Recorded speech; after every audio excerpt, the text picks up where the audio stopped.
There's just something about the way it sounds. Vice President. It just turns me on. God, you girls are so great. I mean, I love to be with intelligent women.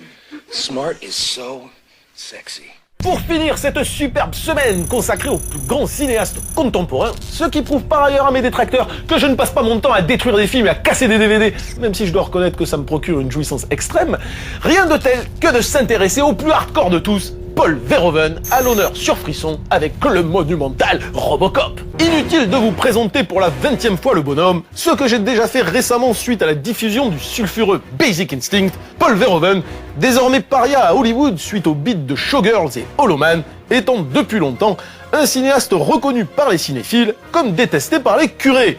Robocop, qu'il qualifie lui-même de vision futuriste de Jésus, aura à son tour déchaîné les passions, avant tout en raison de son ultra-violence, même si le film fut un carton et qu'il fit connaître le nom du réalisateur dans le monde entier. Sorti en 1987, Robocop signe dès sa mise en chantier l'entrée fracassante de Verhoeven dans le petit monde du blockbuster hollywoodien. Après avoir prouvé aux ricains son savoir-faire en signant un épisode de la série télé Le Voyageur, après leur avoir montré son génie avec La chair et le sang, le cinéaste se voit confier une quasi carte blanche sur un gros actionneur de SF bourrin que de nombreux réalisateurs refusaient en raison de son titre hautement débile, il faut bien le reconnaître, mais aussi d'un script qui sentait bon le nanar pour vidéoclub. Même Verhoeven trouva cette histoire de Frankenstein moderne foncièrement rebattue à la première lecture.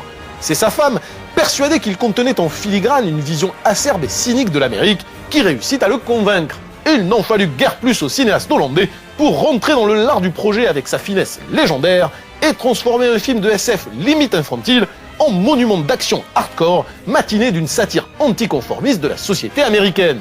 Entre violence radicale et messages gauchos à la sauce anticapitaliste, Verhoeven révèle une nouvelle fois son ambiguïté légendaire de sale gosse qui aime bien abuser des images qu'il condamne, tout en offrant aux spectateurs lambda des séquences d'action ontologiques transcendées par le score épique de Basil Poledouris, qui excite en même temps qu'elle file la gerbe. Une certaine idée de mise en scène perverse donc, qui stigmatise toute forme de fascisme, surtout intellectuel, tout en filant de grosses paires de baffes aux spectateurs. En somme, la grande classe.